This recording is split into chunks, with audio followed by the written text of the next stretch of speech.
Rojab, bulan yang dilipat gandakan pahala dan dosa. Bulan Rojab adalah bulan yang dimuliakan oleh Allah Jalla wa'ala. Sebagaimana dijelaskan dalam hadis Bukhari dan Muslim, Rasulullah SAW bersabda, 4 bulan haram tersebut dijelaskan oleh Rasulullah SAW, yaitu Zulqadah, Zulhijjah dan Muharram secara berturut-turut, dan yang terpisah adalah Rajab. Dikatakan bulan haram, artinya bulan yang diharamkan untuk bermaksiat, dan sangat ditekankan untuk menghidupkan syariat karena semuanya akan dilipat gandakan pada bulan tersebut. Namun anehnya, ada saja orang-orang yang sangat berani menciptakan perkara ibadah baru di bulan Rajab sehingga menimbulkan kesesatan dengan dosa yang dilipat gandakan. Buset, sampai ada raja.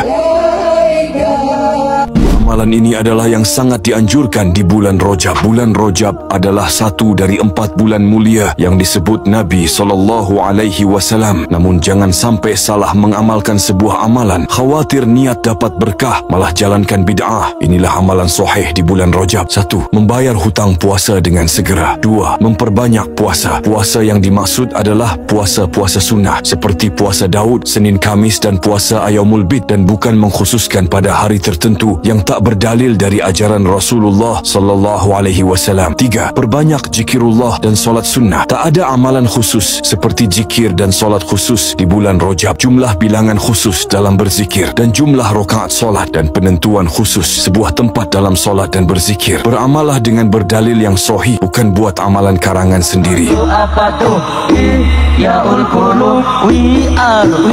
Berlandaskan hadis doif dan palsu, inilah amalan bid'ah di bulan Rajab. Pertama, solat rogoib. Solat rogoib mulai dikenal pada abad ke-4 Hijriah. Ibnu Rajab dalam bukunya Lathaif al-Ma'arif halaman 140 mengatakan dalil amalan ini lemah, bahkan palsu, dan keutamaan solat rogoib pada malam Jumaat pertama bulan Rajab adalah bohong, batil, dan tidak sah. 2. Mengkhususkan puasa pada hari tertentu di bulan Rajab. Mereka mendasari perbuatan tersebut kepada hadis palsu, seperti hadis, barang siapa yang berpuasa di hari Kamis, Jumaat, dan Sabtu pada bulan haram, Allah akan memberikannya pahala ibadah selama 900 tahun, dan semua hadisnya palsu. Ketiga, perayaan Isra Mi'raj. Sudah diingatkan oleh Rasulullah SAW dalam hadis Abu Daud bahwa hari perayaan dalam Islam itu hanya 2, yaitu Idul Adha dan Idul Fitri. Jadi jangan ditambah-tambah. Lagi pula sungguh aneh mereka yang menolak Allah berada di atas tetapi menerima perjalanan Rasulullah naik ke atas menuju Allah Azza. Rogoib adalah solat yang melelahkan, yang tidak ada tuntunan. Rasulullah mengatakan, barang siapa membuat suatu perkara baru dalam agama kami ini yang tidak ada asalnya, maka perkara tersebut tertolak. Hadis riwayat Bukhari. Tidak ada satu riwayat yang menjelaskan bahwa Nabi SAW melakukan solat rogoib. Solat ini juga tidak pernah dilakukan oleh para sahabat, demikian juga para tabi'in dan para salafus soleh. Bidah itu susah kawan. Solat rogoib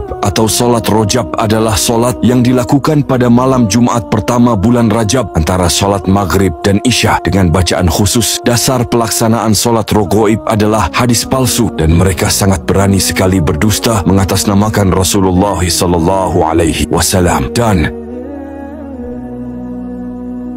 terlalu kreatif dalam beribadah sehingga syariat yang diajarkan Nabi harus ditambah. Mereka yang melakukan perkara baru dalam sebuah ibadah seolah-olah mengatakan kalau ibadahnya Rasulullah SAW masih ada yang kurang sehingga perlu ditambahkan. Padahal jelas Allah telah katakan dalam surat Al-Maidah ayat 3 bahwa agama ini telah sempurna. Cuplikan video ini adalah tradisi Peulheuh Kaoi yang mengatasnamakan agama Islam dengan keyakinan bahwa siapa yang menunaikan nazar di tempat tersebut maka akan dimudahkan segala urusannya. Padahal dalam syariat jika ingin dimudahkan maka kuncinya adalah takwa, bukan pergi ke mulut goa. Dan jika amalan ini dari Nabi, kenapa tak pernah didapati di Masjid Nabawi?